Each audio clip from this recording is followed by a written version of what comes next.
अपने पापा के साथ सैर करने गया हुआ था कि रास्ते में उसे एक बकरी का बच्चा दिखाई देता है। पापा वो देखें, वो सामने छोटा सा बकरी का बच्चा कितना सुंदर है। हाँ, मगर मुझे लगता है वो मुश्किल में है। ये अकेला यहाँ आ गया है, शायद रास्ता भूल गया होगा। पापा इसे हम अपने घर ले जाएं? हाँ, ये ठीक रहेगा। यहाँ इसे कोई जंगली जानवर अपना शिकार ना बना ले। कुकू बहुत खुश होता है और वो खुशी खुशी बकरी के बच्चे को अपने साथ ले जाते हैं। गुड़िया, गुड़िया बहन, देखो हम क्या लाए हैं। गुड़िया घर से बाहर आती है। क्या है? बकरी का बच्चा। ये कितना सुंदर है। तुम्हारा नाम क्या है? बोलो ना। बच्चों, ये अभी छोटा है, इसलिए ये अभी नहीं बोलेगा। चलो इसे जल्दी से अंदर ले जाते हैं। अगर किसी जंगली जीव ने देख लिया तो मसला बन जाएगा। पापा हम इसका नाम बुलबुली रखेंगे। हाँ ठीक है। फिर वो बकरी के बच्चे को अपने घर के अंदर ले जाते हैं। दादू देखें, हमारे घर कौन आया है। बुलबुली नाम है इसका। दोनों बच्चे बहुत खुश थे। माँ, रानू के जाने के बाद मैंने बच्चों को पहली बार इतना खुश देखा है। मेरे बच्चे हमेशा ऐसे ही खुश रहें। अगली सुबह मानो चिड़ा अपने बच्चों को जगाता है। कुकू, गुड़िया, उठ जाओ बच्चों, सुबह हो गई है। चलो जल्दी से स्कूल के लिए तैयार हो जाओ। पापा मैं आज स्कूल नहीं जाऊंगा। मगर वो क्यों? अगर मैं स्कूल चला गया तो बुलबुली का ख्याल कौन रखेगा? मैं हूँ इसका ख्याल रखने के लिए। अब आप जल्दी से तैयार होकर स्कूल जाओ। मैं स्कूल नहीं जाऊंगा, नहीं जाऊंगा। कुकू पढ़ाई में बहुत ज़हीन था, मगर ज़हीन होने के साथ साथ जिद्दी और शरारती भी था। मानो बेटा चलो आज रहने दो, कल चला जाएगा स्कूल। मानो चिड़ा अपने काम पर चला जाता है। गुड़िया बेटी मैं पानी ले आऊं, तुम दोनों बाहर मत जाना। ठीक है दादो। गुड़िया की दादो मटका उठाती है और पानी लेने चली जाती है। मैं बुलबुली को अपने दोस्तों को दिखाने ले जा रहा हूँ। कुकू भाई अगर तुम इसे जंगल ले जाओगे तो कोई जंगली जीव इसे खा जाएगा। ये तो मैं भूल गया, मैं इसे अपने घर के पास ही बांध देता हूँ और अपने दोस्तों को यहाँ ही ले आऊँगा। ठीक है मगर जल्दी आ जाना।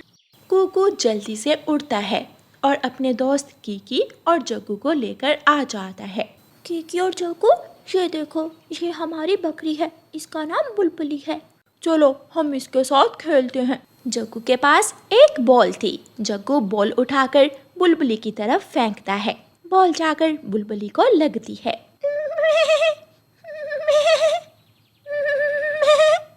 बुलबुली दर्द से रोने लगी और सब बच्चे उसे देखकर हंसने लगते हैं। ये बोलती भी है, वाह मेरी बकरी बोलती भी है। वो सब बार बार ऐसा ही करते हैं। कभी कीकी तो कभी कुकू बॉल को उठाकर बुलबुली को मारते और खूब हंसते। खेलने के बाद सब थक हार कर अपने अपने घर चले जाते हैं। बुलबुली का प्यार से बुरा हाल था। फिर कुकू बुलबुली को घर के अंदर ले जाता है। कुकू भाई ये बुलबुली को क्या हुआ है, ये उदास क्यों? मुझे बहुत भूख लगी है, दादो मुझे खाना दे। कुकू की दादो कुकू को खाना देती है। कुकू खाना खाने लगता है। बुलबुली क्या तुम्हें भी भूख लगी है? लो पानी पी लो। गुड़िया बुलबुली को पानी पिलाती है और फिर घास खिलाती है। यूं ही दिन गुजरते गए। कुकू सारा दिन ही बुलबुली के पीछे लगा रहता। एक दिन बुलबुली सो रही थी कि कुकू अपने घर की छत पर बैठा हुआ था। कुकू को शरारत सूझती है और वो पानी वाली बाल्टी उठाकर बुलबुली पर गिरा देता है और खुद हंसने लगता है। कुकू बेटा इधर आओ, नीचे आओ। ये क्या किया तुमने? कितनी बुरी बात है बेटा, ये भी जानदार है, इसे भी तकलीफ होती है। तुम्हें ऐसा नहीं करना चाहिए था। चलो बुलबुली से सॉरी बोलो। मैं क्यों सॉरी बोलूं? ये अब मेरी है, मैं इसके साथ खेल सकता हूँ। आप तो हर समय मुझे डांटती ही रहती हैं। मैं जा रहा हूँ। कुकू कुकू बेटा बाहर बहुत गर्मी है, तुम कब से बाहर खेल रहे हो, चलो अब घर चलो। लेकिन कुकू अपनी दादी की एक नहीं सुनता और वहाँ से चला जाता है। ना जाने ये कुकू इतना जिद्दी क्यों होता जा रहा है। कुकू की दादी बकरी के बच्चे को प्यार करती है और उसे घास खिलाती है। कुकू सीधा जग्गू के पास जाता है। जग्गू चलो आज खेलने जाते हैं। हाँ हाँ चलो, आज नदी पर बैठकर आम भी खाएंगे, कीकी को भी साथ ले लेते हैं। मैं गया था कीकी के घर, मगर उसके पापा ने मना कर दिया। चलो हम दोनों चलते हैं। कुकू और जग्गू गर्मी में ही जंगल घूम रहे थे और आम तलाश कर रहे। जग्गू को एक आम मिल जाता है। ये तो बस एक ही आम है, अगर मैंने कुकू को आम के बारे में बता दिया तो उसे भी देना पड़ेगा। मैं जल्दी से घर चला जाता हूँ। जग्गू वो आम लेकर चुपके से वहाँ से उड़ जाता है। जग्गू, जग्गू तुम कहाँ हो? ये जग्गू कहाँ चला गया? मेरा सर घूम रहा है, मुझे घर वापस जाना चाहिए। गर्मी से कुकू की हालत बुरी हो चुकी थी। वो वापस अपने घर की तरफ उड़ता है। कुकू बहुत मुश्किल से अपने घर तक तो पहुंच जाता है, मगर घर के बाहर ही गिर जाता है। बुलबुली उसे देख लेती है। तभी वहाँ एक बड़ी चील आती है। चील कुकू को उठाकर भाग जाती है। बुलबुली भी चील के पीछे पीछे भागती है। बच्चों, ये देखो शाम का भोजन। मम्मा, ये कितना प्यारा है, हम पहले इसके साथ खेलेंगे। मैं मिर्ची ले आऊं, तब तक तुम दोनों इसके साथ खेलो, फिर हम इसे खाते हैं। ठीक है मम्मा। भाई, तुम्हें पता है मम्मा शिकार कैसे करती है? कैसे करती है देखना। चीलू का भाई बार बार कुकू पर झपटता और उसे चोंच मारता। कुकू खुद को बेबस महसूस कर रहा था। मुझे छोड़ दो, मुझे जाने दो, प्लीज मुझे जाने दो। कुकू को बुलबुली याद आती है, जब वो सब दोस्त मिलकर उसे तंग कर रहे थे। बुलबुली भागी भागी वहाँ आती है और चील के दोनों बच्चों को धक्का देती है और कुकू को उठाकर वहाँ से भाग जाती है और भागते भागते अपने घर तक आ जाती है। ये बकरी आज इतना क्यों बोल रही है? चले दादो, बाहर जाकर देखते हैं। गुड़िया और गुड़िया की दादो घर से बाहर आती हैं तो देखती हैं कुकू बुलबुली के ऊपर पड़ा हुआ था। क्या हुआ? क्या हो गया मेरे बच्चे को? कहा था मत जाओ इतनी गर्मी में बाहर। कुकू की दादो कुकू को घर के अंदर ले जाती है। बुलबुली, तुम्हारा बहुत बहुत शुक्रिया। दादो कुकू को ठंडा ठंडा लाल शरबत पिलाती है। कुछ देर बाद कुकू ठीक हो जाता है। बुलबुली, मुझे माफ कर दो, मुझे माफ कर दो। मैंने तुम्हारे साथ बहुत गलत किया। अब हम दोस्त बनकर रहेंगे। मैं हमेशा तुम्हारा ख्याल रखूंगा। क्या तुमने मुझे माफ कर दिया? मैं वो सब खुश हो जाते हैं और बुलबुली चिड़ियाओं के परिवार का हिस्सा बन जाती है। प्यारे दोस्तों, इस कहानी को लाइक, अपने दोस्तों के साथ शेयर और चैनल को सब्सक्राइब करना बिल्कुल मत भूलना। आपका धन्यवाद। रानो चिड़िया की ऐसी कहानियाँ सुनने के लिए YouTube सर्च बार में रानो चिड़िया की कहानी लिखें या फिर ये बटन दबाकर बोलकर कहें रानो चिड़िया की कहानी।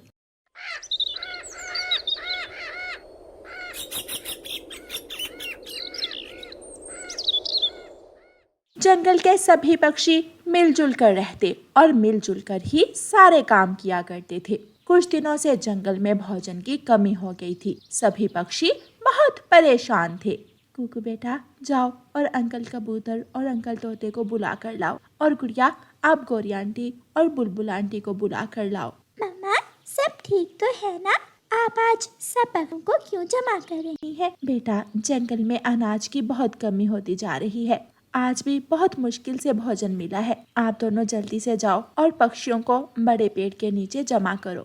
कुकू कबूतर के घर जाता है और गुड़िया गौरी के घर जाती है और वो सब पक्षियों को बड़े पेड़ के नीचे जमा करने का कहते हैं। सब पक्षी बड़े पेड़ के नीचे जमा हो जाते हैं। दोस्तों, अगर भोजन इसी तरह कम होता रहा तो एक ना एक दिन हमें भूखा मरना पड़ेगा। चिड़िया बहन, ये तो आप बिल्कुल ठीक कह रही हैं। मैं तो कल खाली हाथ घर गया। हमें कुछ करना चाहिए। हम भला क्या कर सकते हैं? दुनिया कहाँ से कहाँ पहुँच चुकी है। हम कब तक इंसानों का बचा हुआ गिरा पड़ा खाएंगे? मेरी माँ के जंगल में पक्षी खुद फसलें काश्त करते हैं। क्यों ना हम भी ऐसा ही करें? उसके लिए हमें बीज की ज़रूरत होगी। वो कहाँ से लाएंगे? वो मैं अपनी माँ वाले जंगल से ले आऊँगी। अकेले बीजों से फसल काश्त नहीं हो जाएगी। फसल को पानी भी देना होगा और फिर उसका ख्याल रखना होगा। ना बाबा ना, हमसे तो इतना सारा काम नहीं होगा। बिल्कुल ठीक कह रहे हैं कालू जी। मैं तो वैसे भी अपने भाइयों की अकलौती और लाडली बहन हूँ। मैंने तो कभी काम को हाथ भी नहीं लगाया। हाँ, हम तो जैसे किसी के लाडले नहीं हैं, बस तुम ही हो। मोटो, तुम मेरे मुंह मत लगो। चलो कालू जी, इस चिड़िया ने तो बेकार में टाइम जाया कर दिया। गौरी और कालू वहाँ से चले जाते हैं। दोस्तों, मैं आज ही अपनी माँ वाले जंगल जाती हूँ और बीज लेकर आती हूँ। और हम सब मिलकर सब्जियों और फसल के लिए अच्छी जगह तलाश करते हैं। कबूतर और तोता एक दिशा में जाते हैं, बुलबुल और मैना दूसरी दिशा में जाते हैं। गुड़िया और कुकू, तुम दोनों घर में ही रहना और आपस में लड़ाई मत करना। मैं शाम होने से पहले पहले वापस आ जाऊंगी। मम्मा, हमें भी ले जाए ना साथ। गुड़िया बेटी, आप आने जाने में थक जाओगी, मैं कौन सा वहाँ रुकूंगी। अगली बार आप दोनों को जरूर लेकर जाऊंगी। और फिर हम 5 दिन रह कर आएंगे।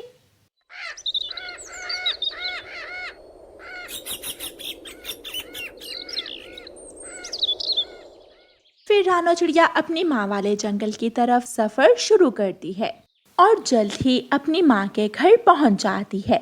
ये लो रानो बेटी बीज, इनको समय पर पानी देना, ख्याल रखना। और इस डिब्बे में कुछ लड्डू हैं, ये गुड़िया और कुकू के लिए हैं।